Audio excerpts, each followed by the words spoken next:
Ser prejudicado por ser bonzinho, quando você tenta ser um cara bacana, ser uma pessoa legal, quando você tenta ajudar alguém e acaba se arrependendo, porque aquilo que você fez de bom é usado contra você, é usado em seu desfavor. Muitas pessoas já passaram por isso e às vezes de forma muito dolorosa. A dica de hoje fala sobre o uso capião, falando de linhas gerais sobre o uso capião. Meu nome é Guilherme Colim, do canal Seba Direito, sócio do escritório Colim, Ramos e Jesus Advogados. Por favor, curta, compartilhe, por favor, não pule as propagandas, assista o vídeo até o final, que isso também ajuda bastante e você aprenderá mais e mais coisas. E deixe seu comentário aqui, me diga o que você acha disso. Você conhece alguém que já passou por uma situação assim? Muito bem. Uso capião. Vamos lá. O que diz o texto legal? Artigo 1239 do Código Civil. Existem outras previsões, estou lendo apenas uma delas. Artigo 1239 do Código Civil. Aquele que, não sendo proprietário de imóvel urbano ou rural, possua como sua, por 5 anos ininterruptos, sem oposição, área de terra em zona rural não superior a 50 hectares, tornando-a produtiva por seu trabalho ou de sua família, tendo nela moradia, adquirir-lhe-á a propriedade. Artigo 1240 do Código Civil. Aquele que possuir como sua área urbana de até 250 metros quadrados, por 5 anos ininterruptos e sem oposição, utilizando-a para sua moradia ou de sua família, adquirir-lhe-á o domínio, desde que não seja proprietário de outro imóvel urbano ou rural. O que significa isso? Vamos falar, antes de entrarmos nos casos de decepções, de ingratidão e coisas do gênero, vamos falar bem sucintamente do uso capião. O uso capião tem uma finalidade, tem uma utilidade social. E quando se fala em função social da propriedade, este termo tem sido muito desvirtuado, inclusive para fins políticos. Mas imaginemos a situação de alguém que realmente abandonou um imóvel. No meio urbano, por exemplo, ele abandonou um imóvel, um terreno vazio, digamos, ou uma casa abandonada, que pode servir como abrigo para criminosos, pode não estar sendo bem higienizada, juntar animais, coisas do gênero. Às vezes, esse abandono acontece até por esquecimento. É verdade, tem pessoas que compram imóveis e esquecem. Às vezes a pessoa esqueceu de avisar os seus filhos, ela falece e aquele imóvel não entra no inventário e cai no esquecimento. Várias são as situações. E existe o interesse da sociedade de que a urbanidade progrida. Estou falando aqui de imóvel urbano, mas no imóvel rural a mesma coisa. Uma área de terra que está realmente improdutiva, está vazia, abandonada, correndo risco de ser invadida por pessoas que façam mau uso daquela propriedade. Também é uma situação que também ofende o interesse social, e eu não estou falando daqueles temas polêmicos envolvendo o MST, por exemplo, não estou falando disso. Então o uso capião foi criado para esta finalidade. Onde é que está o problema? Onde é que está o alerta aqui do vídeo? Por fragilidades culturais e morais, fragilidades morais, muitas vezes uma determinada lei é criada nitidamente para uma determinada finalidade. Mas o texto legal é escrito de uma determinada maneira, tem que ser assim.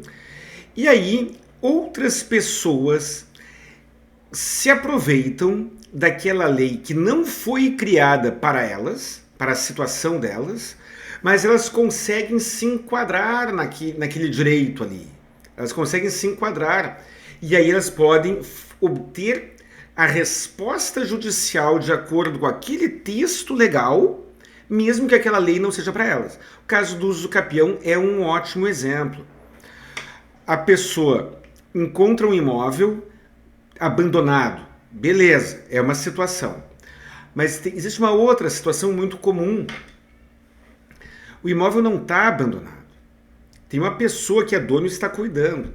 Mas esta pessoa, para ajudar um amigo, para fazer o bem, por N razões, ela permite que uma outra pessoa ocupe aquele imóvel, aquela casa. Isso acontece, às vezes, em troca de um trabalho, de um trabalho indireto. Eu te empresto aqui a minha casa e tu cuida para que ninguém invada. Eu vou te emprestar aqui esse terreno, eu tenho esse terreno aqui e eu pretendo construir um edifício em cima. Mas eu não tenho condições de construir esse edifício, então tu fica utilizando aí de graça. E aí as pessoas muitas vezes, por confiança, não fazem um contrato, não documentam, não tomam os devidos cuidados. E por mais nítido que seja, às vezes é muito nítido que havia uma relação entre aquelas pessoas, relação de amizade. Outras vezes não havia uma relação de amizade, mas existe uma preocupação humanitária. A pessoa tem um imóvel para alugar, está com dificuldade de alugar aquele imóvel. E aí aparece alguém ali, o caseiro, o jardineiro, qualquer coisa. E a pessoa chega e diz, seu fulano, não tem onde morar aqui. Quem sabe eu fico morando aqui num cantinho, enquanto o senhor não aluga. Aí quando o senhor conseguir alugar o imóvel, o senhor me fala, eu desocupo. Ou coisas do gênero. E aí o proprietário, de bom coração, concorda. O tempo vai passando. E a pessoa que está ali ocupando o imóvel se acostuma com aquela situação.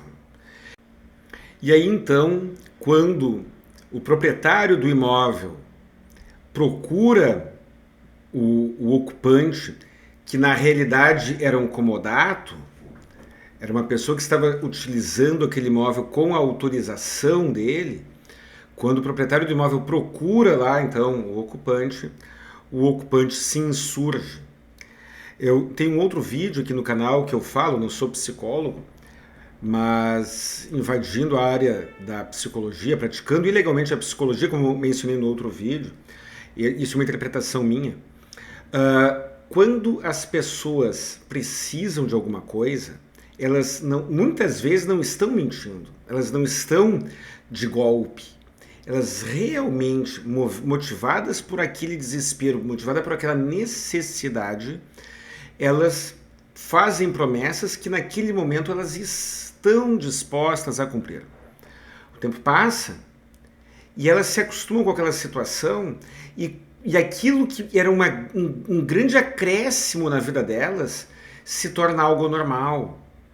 E aí, quando elas se dão conta que correrão o risco de regredirem no seu padrão de vida, no seu conforto, no seu nível de dignidade, aquilo que no início era um presente, era uma dádiva, era uma bondade, retirar aquilo se transforma num ato de agressão. Quantas vezes a pessoa empresta o dinheiro, estou abrindo um parênteses aqui, a pessoa empresta um dinheiro para alguém, um amigo, o devedor não paga e ainda se ofende ao ser cobrado. Quantas vezes isso acontece? A lógica é a mesma. Se você pretende emprestar um imóvel para alguém, para qualquer pessoa, se você pretende permitir que alguém ocupe um imóvel seu, não confie na palavra. As pessoas se esquecem do que disseram. Não confie no caráter. As pessoas mudam. Nem todos, mas muitas pessoas mudam. Não custa fazer um contrato documentando aquela relação, documentando de tudo quanto for maneira. O contrato escrito é o melhor. O contrato escrito, assinado, com forma reconhecida, bonitinho, é o melhor.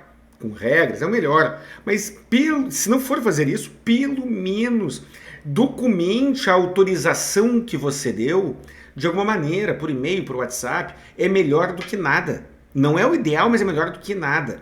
Isso pode evitar muita dor de cabeça. E aí, muitas vezes, a pessoa que está ocupando aquele imóvel perde a ação judicial. Entrou com a ação judicial e perdeu.